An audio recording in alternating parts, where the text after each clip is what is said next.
Alleluia, Alleluia,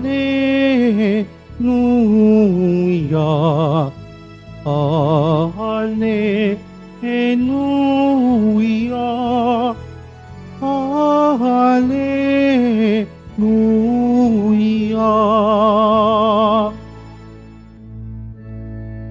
Lubos na magtatamasa ng pag-ibig ng Diyos Ama ang sumunod sa anak niya. Alleluia, Alleluia,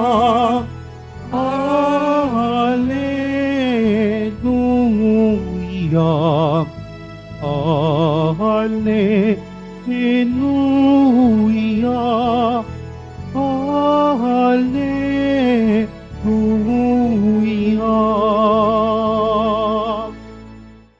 Sumainyo ang Panginoon. At sumaiyo rin. Ang mabuting balita ng Panginoon ayon kay San Mateo. Papuri sa iyo, Panginoon. Noong panahong iyon, sinabi ni Jesus sa mga aba ninyo, mga eskriba at mga pariseyo, mapag-imbabaw, ibinibigay ninyo ang ikapo ng gulaying walang halaga, ngunit kinaliligtaan ninyong isagawa ang lalong mahalagang aral sa kautusan, ang katarungan, ang pagkahabag, at ang katapatan. Tamang gawin ninyo ang mga ito, ngunit huwag naman ninyong kaligtaang gawin ang iba. Ang katulad ninyo'y mga libingang pinaputi, magaganda sa labas, ngunit sa loob ay puno ng kabulukan at buto ng mga patay. Ganyang-ganyang kayo. Sa paningin ng tao'y mabubuti kayo. Ngunit ang totoo, punong-puno kayo ng pagpapaimbabaw at kasamaan. Sa aba ninyo, mga eskriba at mga pariseyo, mga mapag-imbabaw, ipinagtatayo ninyo ng mga libingan ang mga propeta at ginagayakan ang mga puntod sa mga taong namuhay ng matuwid. At sinasabi ninyo, kung kami sana'y nabuhay sa kapanahunan ng aming mga ninuno, hindi namin ipapapatay ang mga propeta. Sa sinabi ninyong iyan, inamin ninyong kayo'y mga anak ng mga nagpapatay sa mga propeta. Sige, tapusin ninyo ang pinasimulan ng inyong mga ninuno. Ang mabuting balita ng Panginoon. Pinupuri ka namin, Panginoong Hesukristo. Magsiupo po ang lahat. Magandang umaga po sa inyong lahat, mga kapatid kay Kristo. Sa lahat po ng ating mga taga-subaybay sa iba't ibang online platforms at sa lahat ng ating mga kadiboto sa iba't ibang panig ng Pilipinas at maging sa buong mundo kung saan tayo ay naaabot ngayon ng ating live streaming. Mapayapang umaga din po sa inyong lahat. Purihin at dalikilain natin ang ating Panginoon, ang mahal na poong Jesus Nazareno. Mga kapatid kay Kristo at mga kadiboto, malugod po namin kayong tinatanggap sa Basilica Minor at Pambansang Dambana ni Jesus Nazareno. Alin po ba ang higit na mas mahalaga? Ang magpakitang tao o maging totoong tao?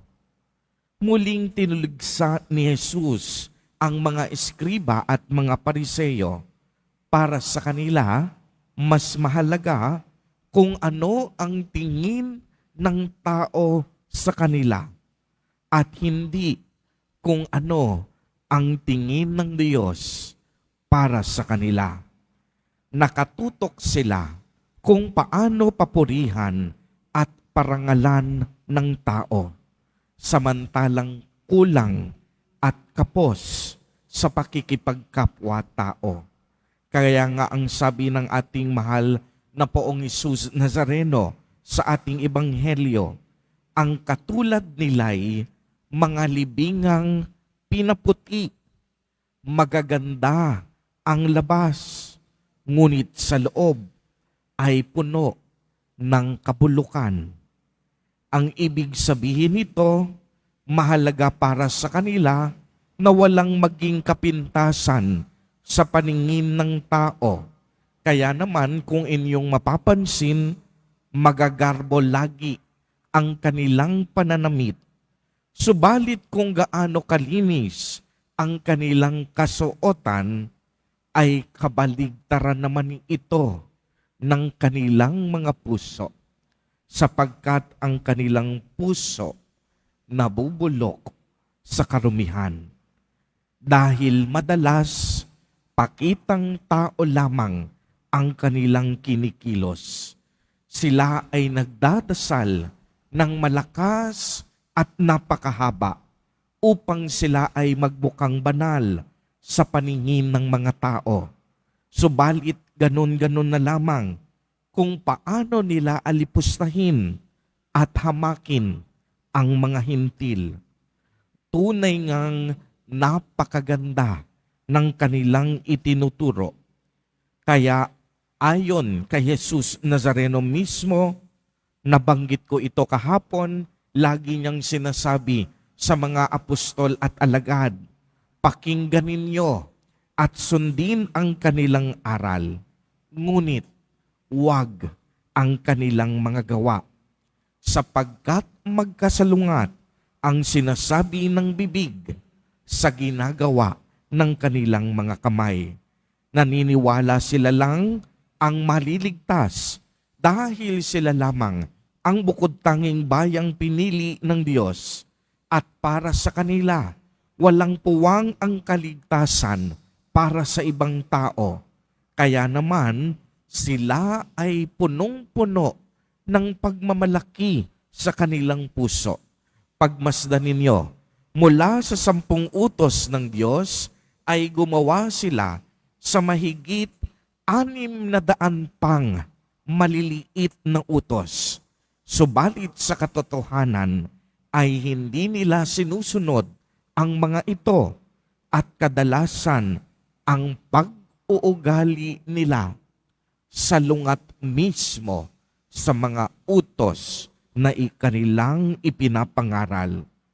Kaya nga ang paalala po sa atin ng ating Poong Jesus Nazareno, mas higit na mahalaga ang laman ng puso kaysa laman ng ating panlabas na kaanyuan.